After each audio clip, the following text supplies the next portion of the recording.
My name is Gershan Madan. As Vicky said, I'm a third-year mechanical engineering student here, and tonight I have the privilege of introducing our speakers for the night.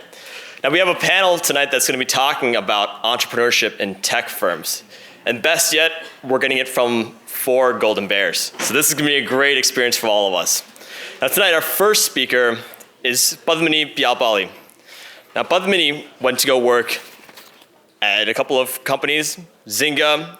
She went to work after that, first at NetApp, then Zynga, before finally ending up as Uber's 5th Android engineer. So she has a lot of really great perspective on the upbringing of Uber.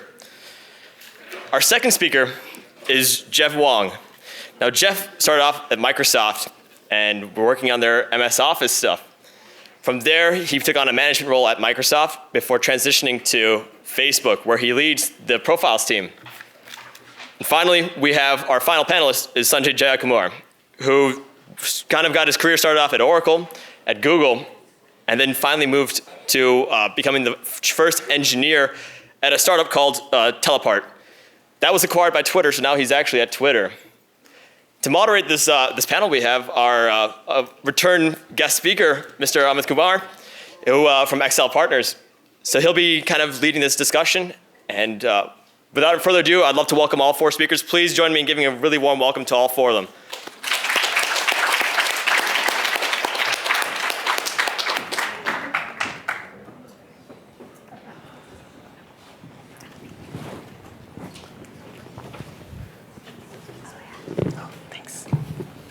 Great, thank you Gershan for that lovely intro, and thank you everyone for having me again and welcoming all of us. I'm super excited to welcome these 3 just because not only do they work at some of the most relevant companies in the Valley, but they have very, I would say, distinct experiences in terms of Sanjay. Sanjay has been a software architect, pursued that path of deep technical expertise. Jeff has gone into management. He's an engineering manager at Facebook today. And Padmini's had the experience of working at 2 hyper-growth companies, which typically is like a once-in-a-lifetime opportunity, but she's had that chance twice, so I'm really excited. Thank you guys so much for joining me. But I think what makes it really special is that you guys are all Cal Bears. So I think I would love to start off by asking you a little bit about your experience at Cal. Maybe you could just tell us about a story or 2, or just what your experience was like, a class you took, or a professor you remember. You want to start off, Sanjay? Sure. So I graduated from EECS in 2003. I was just telling Jeff that 2003 seems like more than a decade ago, but also That's just because it is, dude. It is, but it's also just like like yesterday for me. Like I was walking around campus, and so many things haven't changed. We spent a lot of time in Soda Hall, like some of your CS majors probably do today.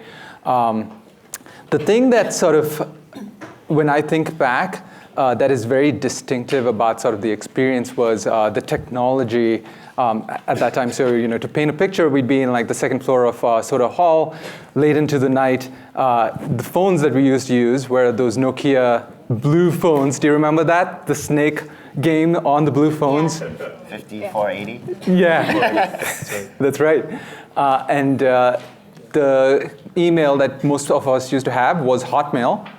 And that was the year 2003 when Apple introduced its iPhone music service, right? So till then, everyone had been using Napster. I'm not even sure if you guys heard of it. Within the last 15 years, I mean, that's 1/5 of a person's lifetime. But in terms of technology, that's 2 or 3 generations, right? Because just for the Nokia phone, we've seen the BlackBerry system, and now iPhone and Android. So do you want to tell us maybe about a memory from Berkeley or a class or a professor that was memorable? Sure. I mean, I think CS150 was very memorable for me. CS150, I'm not sure if do you guys still have it? Yep. Is anybody taking it? One guy. Awesome. One poor soul. All right, there you go. Why aren't you in lab? He's awake now, yeah. I mean, the thing that I remember, it was a lot of hard work, but what made the class was just the people, right? I mean, and the people you work with, the friendships that you sort of develop here. Cool. What about you, Jeff? Cool. So I graduated in 2005. I was CS, not EECS. And I think the program was very different from what it is now. When I was at Cal, it was kind of like the downfall. It was right after the dot-com bust. So actually, my graduating class of CS was only 50 people. I heard that CS 61A right now has like 1,400 people, and there's like a wait list. I literally had like maybe 100 to 200 people in that. And then, as the years went by, people, more and more, they kind of dropped out of CS, and at the time, it was also impacted. So there was a GPA requirement of, I think, 3.4. So it was pretty tough seeing my friends kind of like not make it into CS and end up in Cog Sci and math and econ. But now it's awesome. No, I mean, those majors are great. But now it's awesome seeing all these people, coming into CS, because we actually need that direly. Like, our industry is growing like it's crazy. So it's awesome to see you guys in here. I think one of my favorite memories is taking compilers with Hilfinger. I don't know if he still teaches that, but that was, one of like the most reputable classes for being super hard. He's like a really tough professor, but that class, I think, is one of the like foundations of understanding computer science. I think one thing that Berkeley really shines at is teaching you theory. So you don't learn like a specific language like really well, but you learn the theory so that you can actually pick up any language coming out of it. And I think compilers is like right there as like a core foundational piece.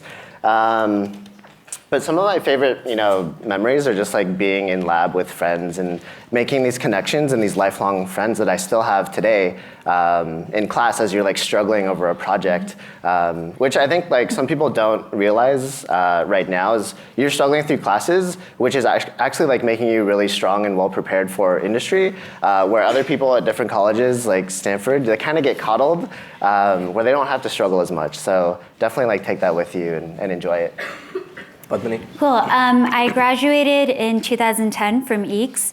My favorite memories, I guess I have a bunch of really small scattered memories. I remember taking 61C with Dan Garcia, and he was great. I liked him a lot. I know he had this thing where he talked really fast, and he told all the students the first day or second day to do this when he talked really fast. Does he still do that?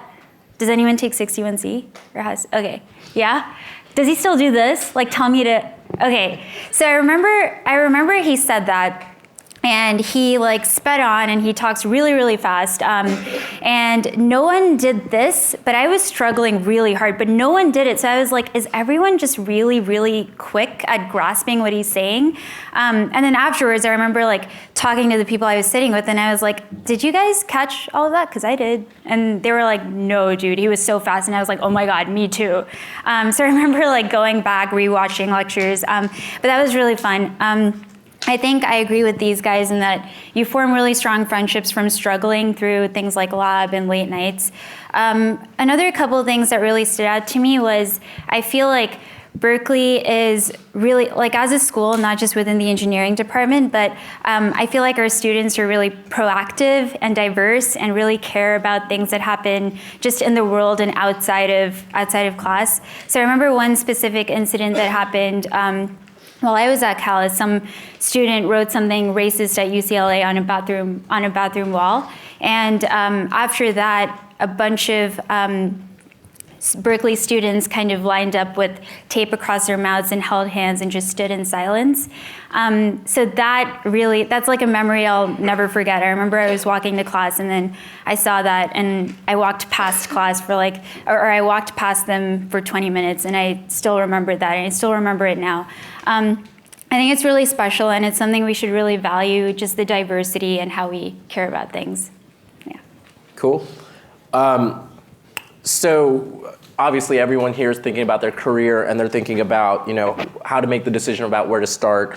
And Jeff, I want to ask you, you were at Microsoft and then you made the jump to Facebook, and you made the jump at a time where I think a lot of people thought it was too late to join Facebook, whatever that means.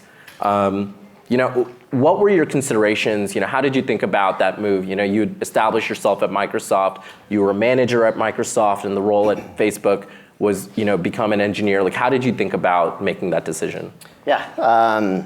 So I think it's important to set the context for the time. So it was 2011, and all the startups were about web pages. There wasn't anything about apps really yet, and mobile hadn't really taken off yet. And so I was currently working at Microsoft on Office, and this was the first iteration of the online version, where you could view and edit PowerPoint presentations in a browser.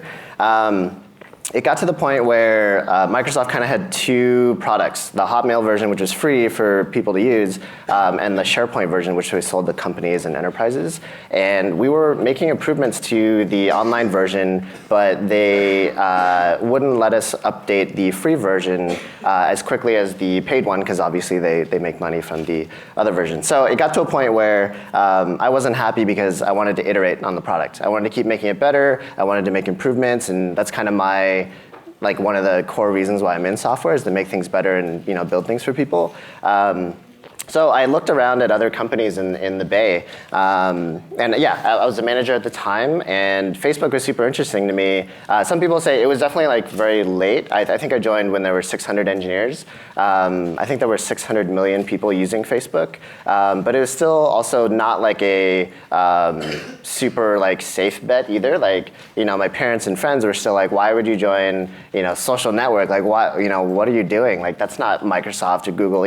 They weren't public yet. And so I looked at other companies. I also looked at Google. Google, I think, was more safe at that time. People were really pushing me towards that direction. Dropbox was very new at the time. That was kind of one of the new hot startups. But ultimately, when I interviewed at Facebook, and also the interview, Facebook wasn't hiring engineering managers directly in. So I actually interviewed as a programmer, as an engineer.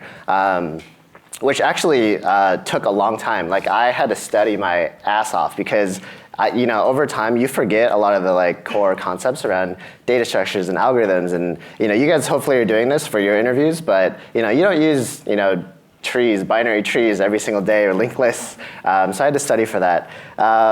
But as I interviewed at Facebook, I realized the people I was talking to were super passionate, super smart, and really into what they were doing, and they were really mission driven, and that really kind of stuck with me compared to some of the other companies. So I think one thing to take away from it is I was pretty comfortable at Microsoft. I was an engineering manager. I probably could have stayed there for 40 years and then retired. My work-life balance was great. I'd come in at 10, I'd leave at 5, but I wanted something more out of my job. I wanted to be challenged, and then I got that at Facebook. So I took the leap to go from engineering manager back to engineer, and then over time I actually ended up back as a manager again. Awesome. And Padme, it's kind of a similar question for you. You've had a very unique experience being at two hyper-growth companies, at a Zynga, at an Uber. We should all be so lucky to work at those types of companies. What has that experience been like for you, and what were the characteristics of those companies that attracted you to join them in the first place? Cool. So actually, it was the reason I joined Zynga is very different from why I joined Uber.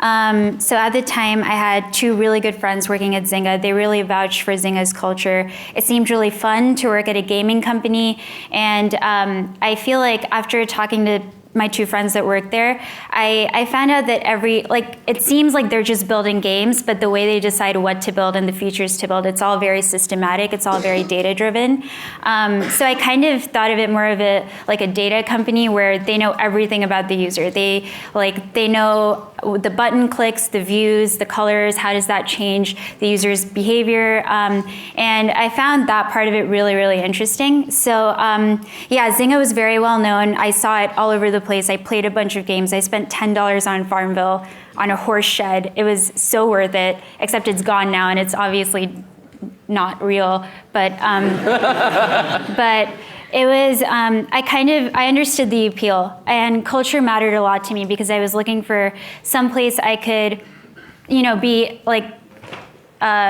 be friends with the people I worked with, and not have them be just coworkers, and also just learn a lot and move really fast. With Uber, it was different. I moved to the city 6 years ago, and I could sort of see the impact Uber was having on just this people, or just the convenience of going around and going out and all of that. It was one of the few apps I used, and I feel like little things about it really caught my attention. Like they added in little features just to surprise and delight users. Like if it's Christmas, the cars are replaced by Christmas trees, and it's a little thing, but it's something that I noticed. And also I liked that they promised reliability, because even though they had Black Car when they first started and it was $30 to get home, but it still made me feel better that at the end of the night I'll never be stranded in some corner of the city. I think if I were to move to another company, I'd look for qualities that both of them have. I think culture is very, very, very important, because you're at work, sometimes 12 hours a day, 10, 12 hours a day, and you're with these people all the time, and you want them to care as much as you do. You want to get along with them, and I feel like it really matters, even though it doesn't seem like it at first. And I would look for a company that actually helps people or does something truly revolutionary. For example, like Uber's mission was to make the mission statement's actually transportation as reliable as running water, and it's kind of crazy. It's like huge and very, very hard, but it helps people every day, and it changes everyone. It affects people directly. So, yeah. Cool. Sanjay, you kind of actually had a different path. So you started off at Oracle and then Google, and then at some point you decided to leave to be the first engineer at a startup at Telepart. Maybe you can talk us through that decision, how you thought about it. Obviously, you'd been at these large successful companies and built a career there. What made you take the leap? And then, how did you decide, once you decided you want to go to a startup, how did you pick a startup, which one to go to? That's a good question. And there are similarities between what Jeff and Padmini said. So I think in those similarities, I think there are some takeaways which I'll sort of mention. So when I was working at Google, so initially I came in with this project called GData, which was an API, but quickly switched out of it just because it kind of didn't resonate with me. I didn't have sort of the passion to build out an API system. Ended up working actually under Peter Norvig, and one of the people who actually sort of elevated what I was able to do technically was Peter Sulchevsky, who's the CEO of Wish right now. So it was, if you can imagine, it was 4 of us in a room. It was me, Mark Eisenstadt, Peter Sulchevsky, and Dimitri. We were working on a research project under Peter Norvig that didn't see light of day because it kind of fundamentally changed Google's search infrastructure, and they were a bit reluctant to do so for obvious reasons. So when that wasn't going to see light of day, switched to sort of Android, and this was Android before it was launched. So back then, they had a different device they were going to launch with. Right at the last moment when the iPhone came out, they noticed that they would actually be behind market. So they took a year to sort of like bring it up to spec before they actually launched. And so a year after that, the pace of development kind of slightly tapered out, and it wasn't as energizing, and I wasn't as energized to sort of go to work. And that's when the opportunity came along. So I'd worked with Josh and Mark, and therefore I kind of just joined Telepart because, again, these were people I'd worked with and I enjoyed working with, and thus I went and joined as the first engineer. And what was that experience like, being the first engineer at a startup after a career basically built at cushy big companies? When there's like no safety net. Like, can you just describe what that felt like? Were you terrified? Yes. Put another and way, yes, because I think, though, looking back, one of the things that I sort of, I'm glad that I did, are that every time you look at your career, there are inflection points, right? You being here at Berkeley is the first inflection point in your career. Then you look for your next inflection point, right? And that's what happened with Jeff and Padmini as well. And going to that startup, it was a risky proposition, especially, being at Google, you have all of the amenities. Food's taken care of. Everything is actually taken care of. So to go away from there without maybe even sort of a health insurance, right? So that was kind of unnerving. Also, this was very early days for AWS. AWS has made, you don't have to sort of set up your own data center, but EMR was a new thing, right? Like EMR, not many people were actually using it. Can you tell them what EMR is? EMR is Elastic MapReduce, so Hadoop, MapReduce, and EMR is AWS's version of MapReduce, basically. And back in the day, Telepart, when we were setting Telepart, we had to do this thing called real-time bidding, and people basically had already tried it and said that it wasn't possible in AWS. So there were all these like challenges and things that seemed to be difficult, but that's where growth lay, at least for me. Cool. Padmini, you actually did a really great job at Uber in terms of navigating the internals of a company, right? Where Sanjay's talking about he was assigned on a project, he didn't like it as much.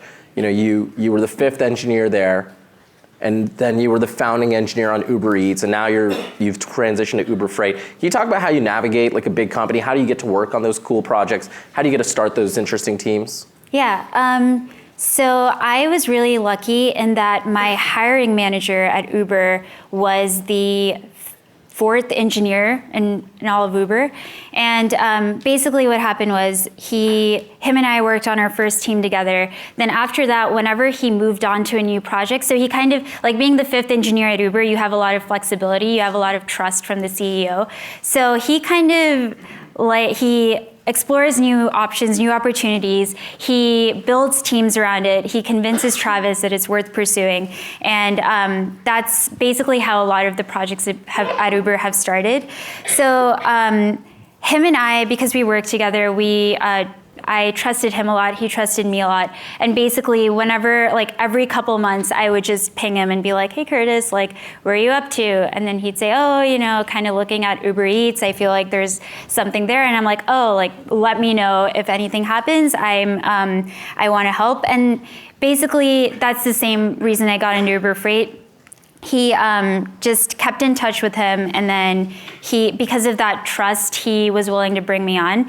So I feel like it doesn't even have to be the 5th engineer at Uber or the 5th engineer at any company. I feel like if you have a mentor that you've worked with and you trust them and you trust their ideas and they trust you, then keep pinging them, keep in touch with them, and chances are that when they start a new project or join a new team and whoever's in charge of that team comes to them and says, hey, we need another engineer, do you know anybody?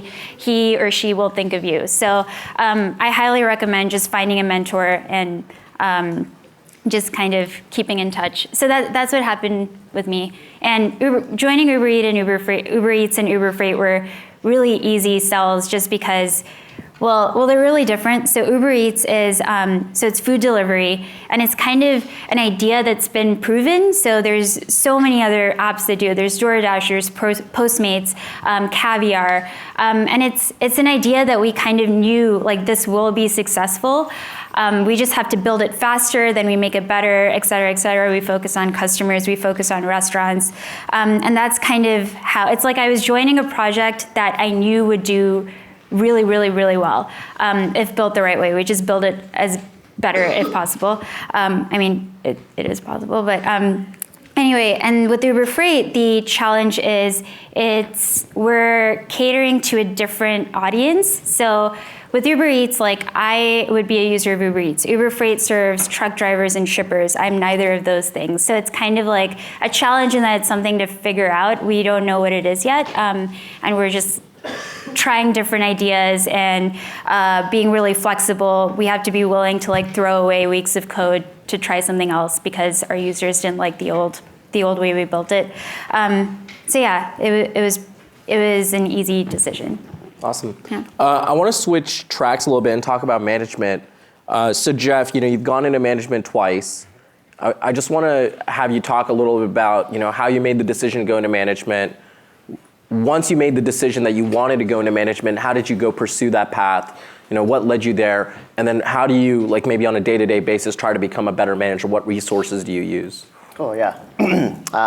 Well, for those of you that don't know, engineering managers are responsible for kind of two things. One is making sure that the team and the product is healthy, the business side. And then the other half is you're managing people. So you have direct reports whose careers you're essentially responsible for. And so on that side of things, you want people who you want engineering managers who want to be in it for the right reasons. So you don't want to be an engineering manager just to have more power. Or if you think that you get to make the decisions, it's actually more about helping people.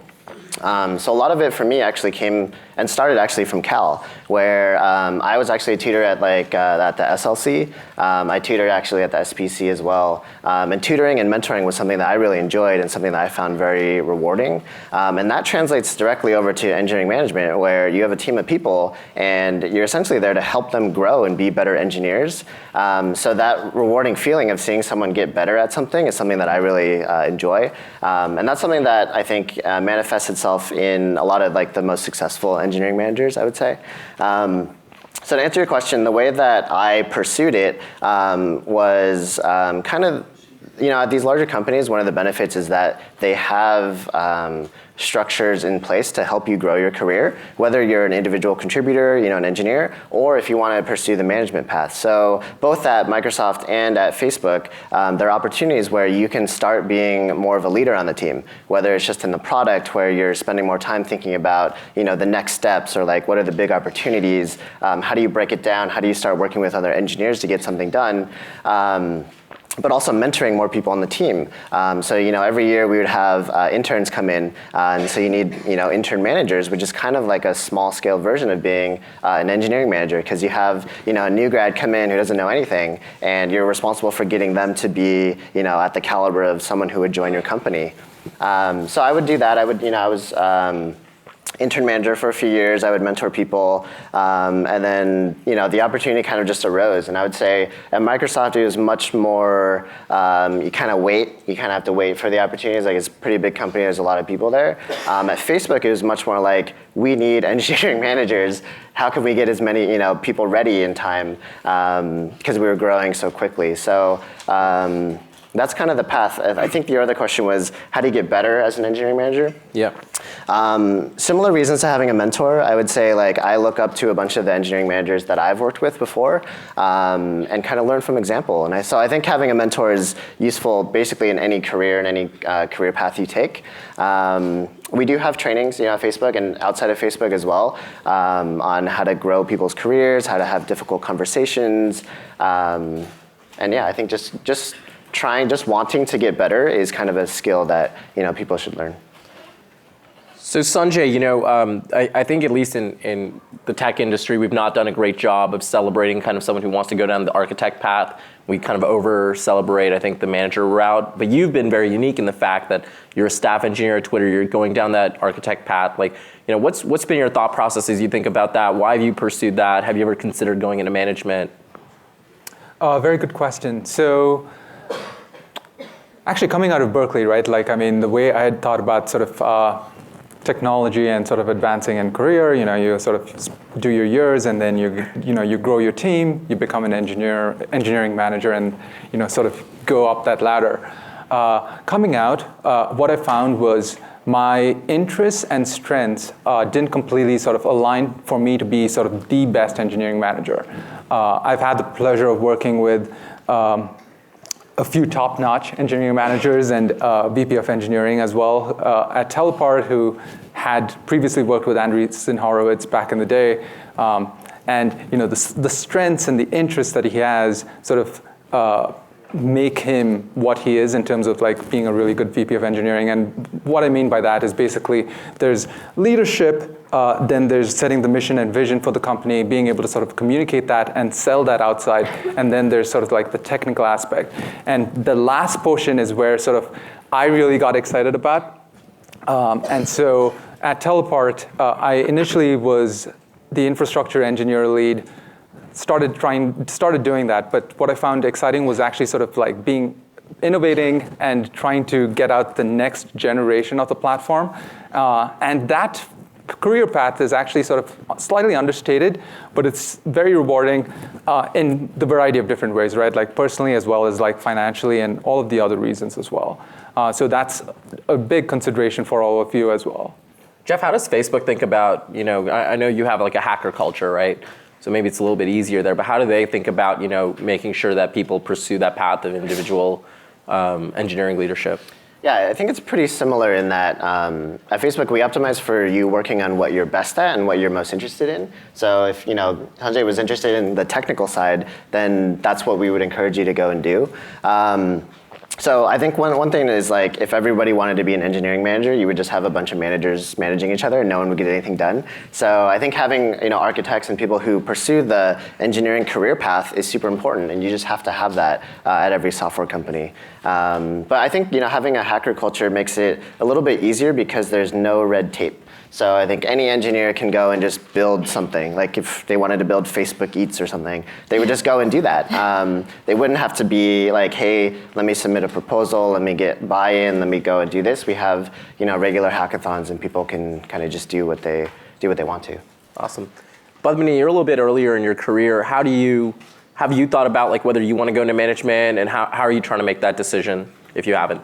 Yeah, I have thought about it. I've been thinking about it for a while. I haven't totally decided, but I guess the way I'm thinking about it is, so firstly, I feel like it's hard. I don't know how it is at other companies, but I know that for some managers I've talked to at Uber and even at Zynga, it's very hard to build big features or to code when you're a manager, because you have to spend a lot of time bringing up your engineers and talking to product and all of that.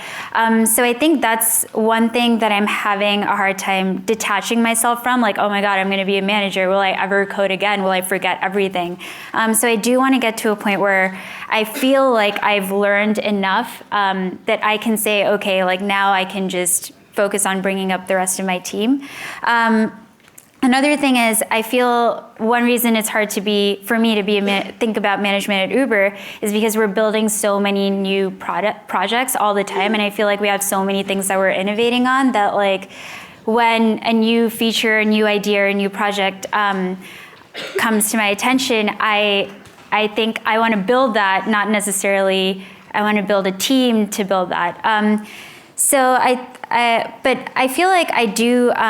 So I guess the question in my head that'll determine when I'm ready to be a manager is when will I feel like, instead of building things by myself, enable the rest of my team to work faster and build things probably way faster than I would.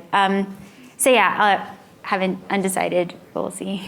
Jeff, how was letting go for you? What Padmini's talking about, I mean, I totally echo. You do have to kind of let go. Like, What was that process like for you? Yeah, it's hard. Like, actually, that's probably the most common thing that people transitioning to an engineering manager role experience is they miss the coding, because coding is super rewarding. You write some code, you check it in, something changes, and it's like immediate gratification. As an engineering manager, you don't get those daily hits of gratification. It's like over the course of 6 months or a year, you see somebody grow as an engineer. So giving up coding is by far the hardest piece.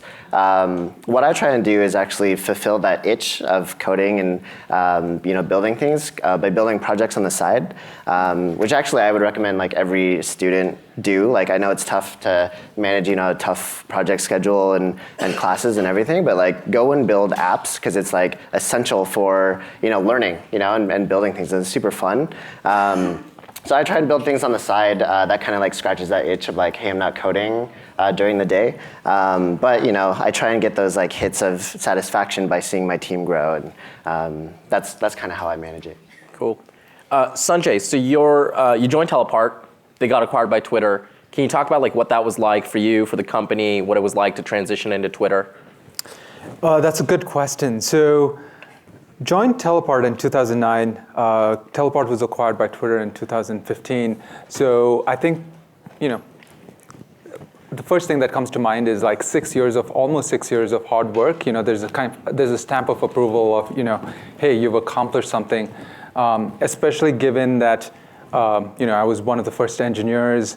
When we were acquired, we were 50 engineers. The entire company was about 80 people. But our acquisition price was huge, right? So on a per engineer and per employee basis, we had created a lot of value. So that stamp of sort of approval for someone else to say, hey, what you did was valuable, that was very gratifying. The other things were also that, now you're a part of Twitter, and to be able to sort of do the same thing at a much bigger scale, at Twitter scale, right? So before at Telepart, we were dealing with hundreds of millions of users. What we used to do at Telepart was basically do something called retargeting. So you visit Nordstrom, And then later on, when you're on Facebook, you're reminded of your, So it's your fault. It's actually very intriguing. I'm not sure if we have time, what goes on behind the scenes, because just as the Facebook newsfeed renders on the right, that one page request is really touching 1,000 machines. I'm not exaggerating, because in real time, Facebook is sending out requests to everyone who's interested in that person. Teleport used to be one of those people. So doing it at Twitter is now, you're at a much bigger stage, billions of users in terms of like an actual footprint. Cool. So I think one really interesting thing about all three companies, and obviously I was at Twitter as well, is that they're lightning rods for controversy, all for their various different reasons, whether it's fake news or executive turnover or whatever have you. So what is it like to work at a company which sometimes gets beaten up in the press? Does that ever take a toll on your morale? Or all three companies are really easy targets. And what's that been like for you guys? Sanjay, do you want to start? Sure. Yes. I mean, even with events yesterday and today, right? I mean, it is difficult at times, but at the same time, putting in perspective what actually happened over the weekend, where there was a congressional hearing, and in real time, Trump was using Twitter to sort of get his thoughts out, which were being addressed in the congressional hearing. That happened last weekend, right? I mean, to work on a platform that is, gives you that much power, that's exciting. Along with it comes, sort of power for the right reasons, wrong reasons. But Jack's mission is that Twitter be a microphone for every person in the world, and so I think we're fulfilling that. Jeff? Yeah, I think, let's see, when I joined in 2011, Facebook was getting beat up about privacy quite a bit. And I think one thing that really helped was Sheryl Sandberg kind of gave this talk about how the press cycle is, it's a circle. So it's super interesting for writers and journalists to be writing about what's new. If something new is, if some company's doing well, then they want to be writing something about them doing poorly, right? And then other journalists will kind of come in and pile in, and then you have this negative press cycle. And then eventually, all the media is about, the negative pieces of things, and then to be, interesting, you write something positive, and then it kind of circles back. So.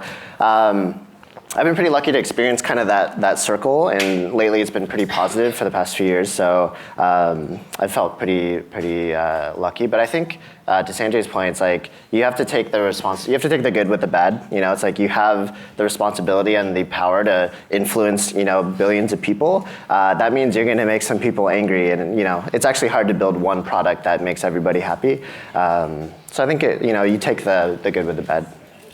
Yeah. So I've seen a few different types of controversies at Uber and at Zynga. I feel like some of them are really easy to brush off. Like for example, there's a lawsuit against Uber or Zynga or whatever, and then you just have to kind of trust your execs and trust your legal team and say that's fine. We're still doing good work. It's okay. There's some controversies where an exec maybe says something and it makes people feel like whatever company is evil. I feel like then you just kind of you're kind of why did they say that? But it's fine because you have to think about your users, just like Sanjay and Jeff said, and realize that you're not working you're working for them, you're working for the drivers, you're working for the writers, you're working for the gamers, whatever. So that helps a lot with morale. And then I think the third controversy is important to mention. It's when you're under attack by the press because of maybe some cultural issue. And I think that one is the hardest to shake off, and it affects morale a lot. And I feel like when something like that happens, it's hard to shake it off, and you shouldn't necessarily shake it off.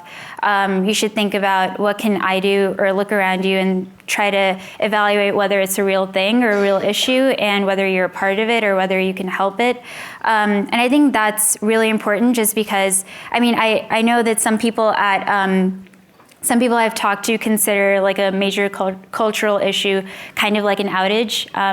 Because you have the morale of so many people down, then they're not working as much. It's kind of like a major problem, like an outage, something that's keeping it from functioning the way it should, keeping the company from functioning the way it should. So I feel like if it's something like that, like a cultural issue, it does affect morality, and I think it's important to look around and see how you can help make it better, because those are the hardest to solve. Cool. And before we turn it over to you guys for questions, just maybe round out and just say, like, what advice would you give yourself at the age of 22, or maybe the people sitting here? Kind of, you guys have had, very successful careers as you've navigated Silicon Valley. Everyone here is about to go embark on that kind of career path. If we just go down the line, what advice would you give? And we've heard a lot of great things, obviously get a mentor, look out for those inflection points, but is there anything else you want to add? Yeah, so I'm really, first of all, it's an honor to be here. I'm really thankful to have this chance to speak to you. In 2003, there was no sort of like forum like this where I could hear, and it's really helpful. If I were to go back 15 years and sort of speak to myself, I would probably tell myself to be less focused on sort of like the GPA and like, getting those grades. Sanjay got a 4.0, by the way. Just let's throw that context in there. Maybe it wasn't a bad idea to focus on the GPA. It clearly worked out for you, dude.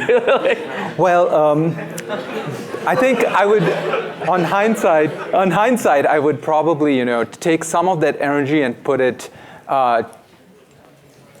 to expand my horizons, like communication, right? Go join the debate team. Go do something else, because that's the only time in your life that you'll actually have the chance to do so. Pretty soon, like once you start work, right, like work and life will overtake you. This is, enjoy this experience. Well, yeah, I have a couple. One is make friends, so connect with everybody that you're working with and have class with, because this is like a rare time in your life where everybody is kind of in this like friend-making mode. Like everybody is open to new experiences. People are kind of thrown into these classes and projects where you don't know other people. So definitely like make these connections, because they last a long time. Like people that I met in college, I still keep up with, and networking is a big part of your career. So definitely make friends right now. I think two things that really helped me actually relate to what you just said, where try and diversify. So don't just be heads down in project classes all the time. Two classes that I really enjoyed outside of CS, one was NutriSci 10, I think. Literally, I was like, this is gonna be such an easy A. I'm just gonna pad my requirements. It teaches you a lot about like health and like being a healthy person and how exercise is like important. The second one was more important, but BA 103 is corporate finance, but actually a lot of those principles apply to personal finance. And so being in computer science, in tech, like right now, at some point you're gonna have to deal with money and dealing with taxes and a career and having a plan to retire. That class taught me a lot about just how to like think about things like that normally you just don't think about, where sure you could read about it on the internet, but taking a class like that was super valuable to me. So yeah, those are my two things. Cool. I echo everything they said. GPA isn't that important. I mean, it's kind of important, but like, it's not worth all the stress. Like, I look back at how stressed out I would get over my GPA, and it just wasn't worth it. And diversify, I would go a step further than Jeff and say, like, maybe it's even worth joining something that has no value whatsoever. Like, I remember looking at the list of clubs, and there was this one club that caught my attention called the Rubber Band Club. I don't know if it still exists, but I was like, oh, I should do that. And I was with a friend, and he was like, oh my God, we should totally do that club. And I remember thinking, no, I have like this midterm and that midterm, and it has nothing to do with engineering. I won't do it. I'm still regretting that decision to not. I would have been like the only rubber band expert in like my entire circle, maybe even in the city of San Francisco. I don't know. Now we'll never know how good I could have been with the rubber band. I don't even know what that means. Whatever. So I would say when it comes to when you're job hunting, take risks. So my first job, NetApp, was great, but I definitely was scared that I wouldn't get a better job. So I took the same job I got from my internship. I just accepted the offer, and I feel like I was scared of the idea of applying to a startup because I was like, I don't know anything. I'm a student. What possible value could I have? But I feel like it's worth just trying. Just interview. It's not a big deal if you bomb your interview. I feel like everyone who interviews you has probably bombed an interview at some point in their lives. Like sometimes I see people scared when I'm interviewing them, and I'm like, I have failed so many interviews. Like you do not need to be scared. So just try anything, go crazy. I feel like it's worth it. There's really no downside. You just get more practice and you get to learn about more new companies. And everything else has been said already. Cool. So I first of all, I'd like to thank you guys for that. But now I want to open it up for questions. And so Vicky has the mic. And, all right, there we go. If you all will just introduce yourself and what you're studying, that would be great. Hi, thank you all for coming. Amit, thank you for coming again. I'm Nishant, I'm a second year studying EECS. So I had a question for Amit. In your talk, the last time you talked a lot about mistakes you'd made and kind of failures and what you learned from those. So I guess for each of you, what are some maybe the most valuable or most memorable mistakes you've made and what you've kind of learned from those? Well, I think we learned Padmani's. It was the rubber band club, but Yeah. no, go ahead, Right. Padmani. Maybe you should start. Oh man, my biggest failure. Maybe not biggest, Okay, but just like something a that failure. you brought a lot out. You got a lot out of. A failure that I learned a lot. Can we come back to me? I'll go, yeah. I think one thing that I regret is staying at Microsoft for too long. So I graduated in 2005. I was at Microsoft for about 5.5 years, and I kind of got caught up in the leveling game. You know, it's almost like a video game where it's like, oh, I'm getting better. I'm gonna get promoted. I'm gonna get to that next level. I'm just gonna stay a little bit longer. And I think corporations, they do a great job of that because that's in their best interest, which is retention. But I think actually moving around companies and trying new things and taking risks is something that I actually finally did in 2011, and it was one of the best decisions I ever made. So I would say the best learning is not to get too comfortable. You guys are all super young. It's not time for you to retire. So just take risks. Sanjay? Something very along the same lines. I think when I was looking at my undergrad career, I was just looking at 2003, May 2003, and I really hadn't thought much past that, surprisingly. Went on to Oracle just almost kind of just because. But thankfully, I think the one thing that I'm grateful for all through the career is kind of always not being sort of complacent and being open to a risk. Padmani? So I feel like I've been pretty risky in terms of jobs and teams, but in college, I do wish I learned more, expanded my horizons. I feel like actually what I did was I took all my engineering classes my first 3.5 years and left my humanities for the last semester because that's how I just didn't realize their value. And then once it got to that point, I ended up having to take easy humanities classes because I can't do 4 hard ones. So I wish it's a time where you can just learn as much as possible. And I feel like learning about things other than engineering is really, really important. I just wish I took more classes I was interested in, like psychology or anthropology or something. Awesome. Ready? Oh, so my name is Will. Thank you very much for coming, by the way. This is an awesome speech. This question is for Sanjay. Would you mind going in a little bit more technically on how the retargeting works and what kind of permissions or logins have to be present to execute that? I'd be very happy to catch up with you because I would love to sort of go very deep, but I'm not sure if I'll lose the audience. Fair enough. Awesome.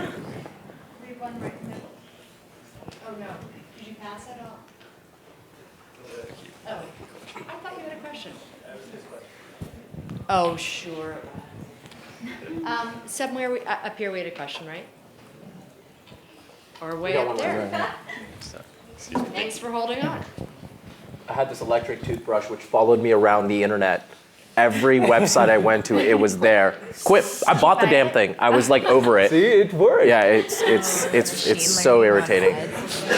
I can't be the only one who That is so real. sees some boots on Nordstrom's and then that fucking thing just follows you around the internet. Yeah. It's it's outside my window looking in. It's his fault. All right, go ahead. Hi, I'm Anna. I'm a third year studying computer science and cognitive science. I was wondering, you probably have all gone through this, but maybe if you could elaborate on a time in your undergrad career where you felt like maybe what you were studying wasn't for you, or you had some doubts about that, and what made you either continue, or if you did pivot, like what was your thought process on that? Can I go? Yeah. Because CS was impacted and there was a GPA requirement, I was actually pretty poor at math classes, despite being Asian. But math classes here are super difficult. So I was like pretty borderline GPA requirement, and I think a lot of first and second year, I was questioning whether or not I should be in CS, whether or not I should, my parents wanted me to be a doctor. My brother was like going to business, but it was fun. Like the computer science classes were fun to me, and that's why I stuck with it. Says, you're kind of like solving this small problem, and when you get it, it's like super rewarding, and that feeling was not something that I got when I took other classes. So that's probably my story, is like stick with it, but actually the point is like do what you're interested in doing, because you're just going to do such a better job at it. Like if you're forced to do something, you're not going to enjoy it, you're not going to do a good job, but just like see what you naturally like gravitate towards and do that. But one thing I'd also like to stress is that, work is very different than what you sort of study. So just as Padmini mentioned, right, try to sort of imagine yourselves 5 years from now, 10 years from now, see who fits that mold, and go talk to those people, right? Like see what their lives are like, what work for them is like, and see if that resonates with you. You should I would totally recommend just emailing an engineer at these companies or finding a friend who works there. See if you can shadow them for a day. Like, I know that sounds crazy, but that's what your day is going to be like, and it's not, like Jeff said, it's not about solving binary tree problems or whatnot. It's like, literally 50% of your day, no matter what job you have, I feel, is email. Like, I swear to God, right? As ridiculous as that sounds. And the other half is meetings, and so I don't actually know when anyone does work. But you should just really try to experience what that cadence is like, It's super helpful. Cool. Hi. So going off that, actually, I was interested in what you all would suggest in how to find a mentor and how to reach out to others who are, say, 5 or 10 years out in positions that we potentially want to be in. How do we go about finding mentors that I don't want to, inconvenience anyone? You know what? I think you should just go on LinkedIn and see like who interests you and send out an email. It doesn't matter if they don't email you back, right? Most of these people are not going to get emailed, right? Like I never get an email along those lines. So if one of you were to email me, I'd probably say yes. And you're about to get 50 emails. But I think I think what Padmini said, right? Just do it. There's no harm that could come out of it. I think I would just add, like, you're in an environment where you have a ton of other people in the same field, potentially other people who are going to graduate before you. Keep in touch with them.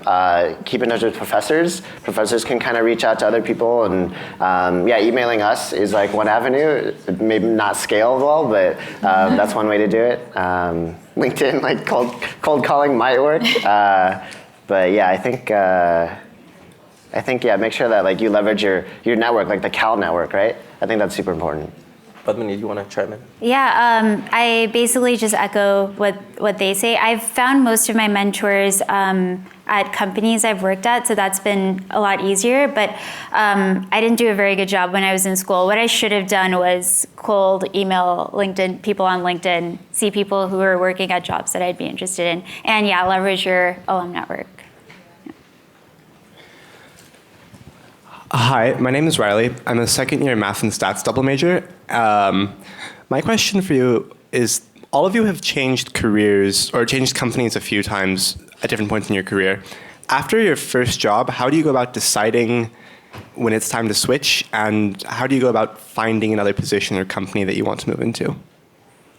That's a very good question. So the thing is, people have said this, and I really echo this. You are going to be the average of the 5 people that you work most closest with, right? So again, sort of find your mentors, see where the people are who you sort of like look up to, and see what they're doing and emulate them. You'll kind of know. Jeff?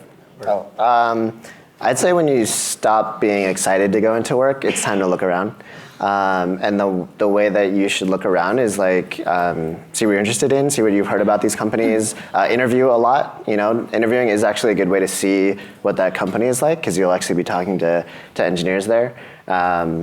See where your friends are working. That's actually a pretty good way to your friends are potentially smart people. They're at companies for a reason. So I think that's like another good way to choose companies. I agree with Jeff. I feel like for your first few years of working, your main goal is to grow as much as possible. And as soon as you feel like you're done learning or it's not as exciting, you're not working as hard, or people like around you, your mentors are looking for other things, then you should probably move to a different company.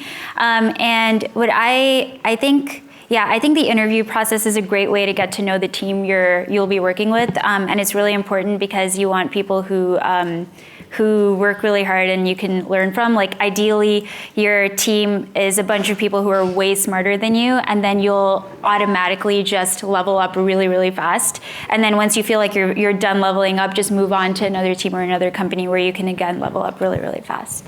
And when I say level up, I don't mean like get promoted. I mean learn. Hello, my name is Akash. I'm a first-year intended computer science and cog sci major. So all of you put a really heavy emphasis on finding mentors and people to look up to. So my question to you is, at this point in your career, do you think that you've reached that point where like your mentor was when you first saw them? Or are you still like in the process of finding new mentors and like... Akash's got a pretty deep question right now. It's pretty official.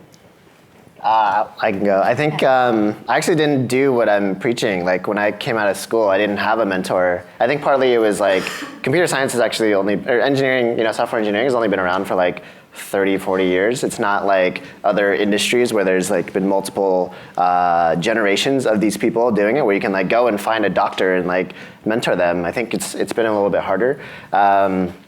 I think when I joined Facebook, and when I did transition to management the second time, I did have a really good mentor.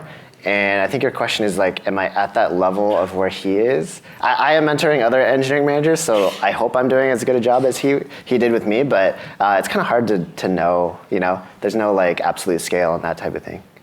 Padmini? Yeah, I feel like it's always worth having a mentor. Like I don't see any time in my future where I just decide that I don't need anybody else to look up to. I feel like I'll always look up to somebody. You do naturally turn into a mentor after working with more junior engineers or people who want to learn from you. Like I like started noticing that as I moved around, like junior engineers would reach out to me to move onto my team. So yeah, that does happen, but I don't think you ever need to stop finding or reaching out to somebody who knows more than you. Sanjay, do you want anything to add? I think for me it was slightly different in that what I sort of perceived as valuable and impactful has changed through my life. And so I'm still sort of like, there are still mentors out there for me because what I value is very different actually than what I valued when I graduated. So specifically for me, it's more sort of about, creating value. How do you sort of found now a new impactful experience? Cool. All right. Hi, I'm Jenny. I'm currently studying computer science and business. Obviously, you guys have worked at like a great panel of companies, and I was just wondering, like, have you personally ever experienced kind of the imposter syndrome working around like amazing people, and how has that ever affected you?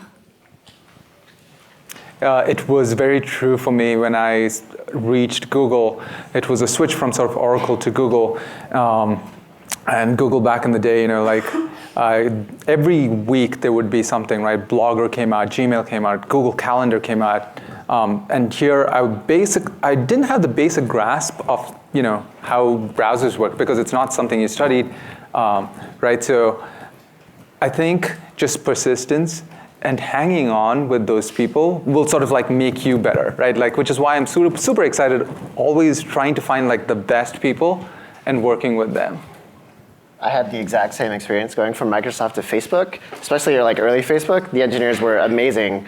Every single one of them, like, you knew in the press, like they contributed so much. They built out all these like amazing features, and I think, yeah, it does impact you. So I think one thing is to understand that nobody knows what they're doing. Like, it's just a fact. Like, these engineers actually had the same imposter syndrome themselves. They're like, what am I doing?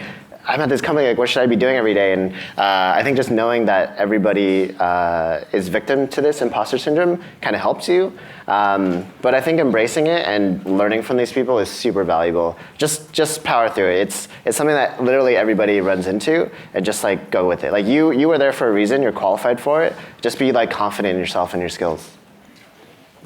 And yeah, for me, it was just throughout, I feel, my career. So when I interviewed for Uber, I actually interviewed as a full stack engineer. And I remember, so they were looking for, they had only a couple of Android engineers, so they didn't want their third hire to be somebody who only had like 4 months of Android experience. So I interviewed as a full stack engineer, and they, I remember they had this list of requirements. We had to build an app, it was a home project. And they had this list of requirements on which frameworks to use and whatever. I was never very good, proficient in JavaScript. I just didn't know it, so I just chose not to use those frameworks. I was like, how am I gonna learn JavaScript and also use this? So I just wrote a very honest, very simple JavaScript app. And I was like, God, I'm totally not gonna get this job or not gonna get a call back. But then they called me back. Then I went into the interview, and I remember there was this one question that they asked. It was something about like matching braces. It was some algorithm question.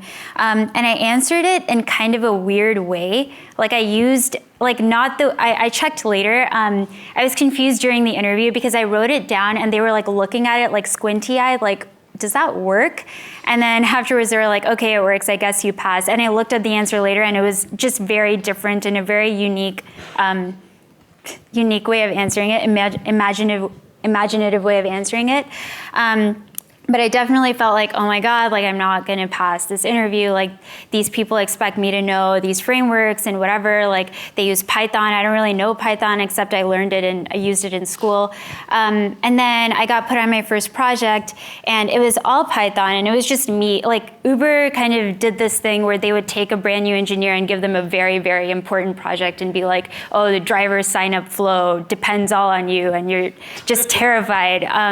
So they gave me this project and I was so scared. I was like, this is the wrong person. Like you should pick somebody who knows Python better. Or whatever, like what are you doing giving this to me? And then at that point just did basically what Jeff and Sanjay said, I bought a Python, but Python is like really crazy. This book is this big. I didn't read all of it, but I skimmed.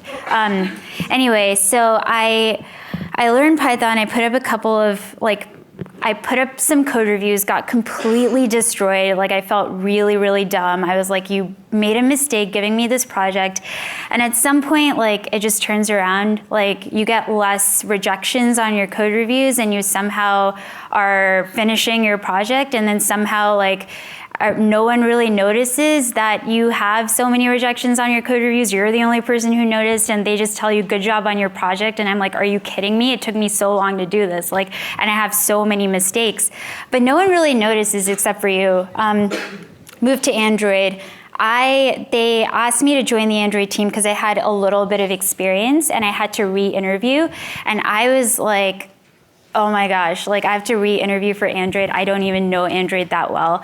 But I had to do another take-home project. It's supposed to take 4 hours. I took 8 hours, and I told my manager, I was like, this did not take me 4 hours. It took me way longer. I hope that's okay. He was like, oh, whatever, like it's fine. Like your app works, it's okay. Like you're willing to learn, it's fine. I joined the team. Everyone had worked on it for years, and they're all like very type A guys, and they would do code reviews as a group, and I would see them just like tear each other apart on these things, and I was so scared. But then again, the same thing happened. You get bashed a few times, and then you might feel really bad about yourself, but then it goes away, and all of a sudden like you're getting less criticisms and you're able to get things through a lot quicker. With Eats and Freight, it was also hard because then I'm sure Sanjay, you felt this way when you joined Telepart as the first engineer, but I I'd always worked on projects with other people. I'd never started like Freight, for example. There was no Android app before I started on the team. So I was just like, I don't know if you should be trusting me with this. But you just like, I think once you start and like just push those thoughts aside, they'll still come up. But I feel like you can always work hard to close that gap. Like there's nothing that you're not capable of, especially having gone through Berkeley. I feel like, honestly, I feel like if the most valuable thing Berkeley taught me is you can hard work your way through anything. Like you can just study for a week, or like maybe you won't sleep 1 or 2 nights, but it's fine, you'll figure it out. And yeah, it's always there, but you'll realize it's not that bad and no one notices except for you. And I would add that, no matter what level of success you reach, I swear to God, everybody feels this way. They feel like they don't belong or that they're surrounded by people much smarter than them. That's typically a good thing, actually. If you constantly feel like you're surrounded by better people than you, you're doing something right, But it's a common thing that I think everybody feels. We're going to take one more question, and we're going to do something a little bit different than we've done before. As opposed to having people come up on the stage afterwards, we'll take this one question, as opposed to, except for Bill, who'll be here for the next hour, or Will, talking with you. But I encourage you all, if you're okay with this, to actually write an email. And if you have questions, and if you have one-on-one questions, but when you write that email, don't talk about yourself, but what it is about one of our panelists, why you want to talk to them in particular, what it is that they've done. So with that, let's have our last question. Oh, hi. I have a question specifically for Padmini. I know you briefly touched on the news coming out about Uber, and I was just wondering, since that news came out, could you speak a bit more about challenges you faced as a woman in a male-dominated workspace and how you've dealt with it? Yeah. Well, the thing is, I feel like I'm glad it came out, just because I feel like it's not an Uber-specific problem. It's not even a tech company-specific problem.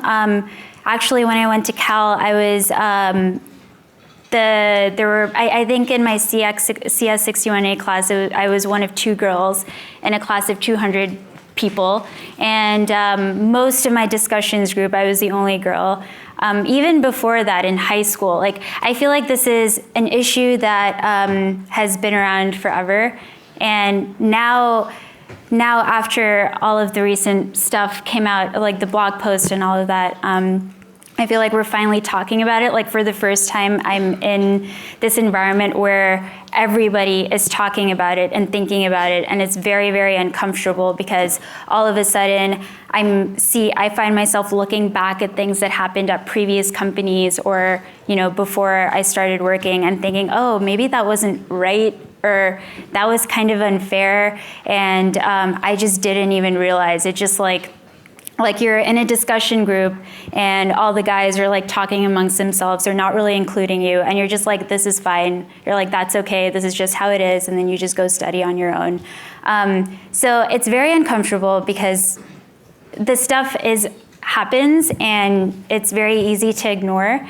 And now, because of this, everyone is talking about it. Like at Uber, we're taking it so seriously. And I noticed a change. So yeah, it's hard not just at Uber, but everywhere. But I'm glad for this because I think that I've noticed very positive changes from this. I feel like for like females in the group, it's important to talk about it and share your experiences because a lot of times people just don't know what you're going through.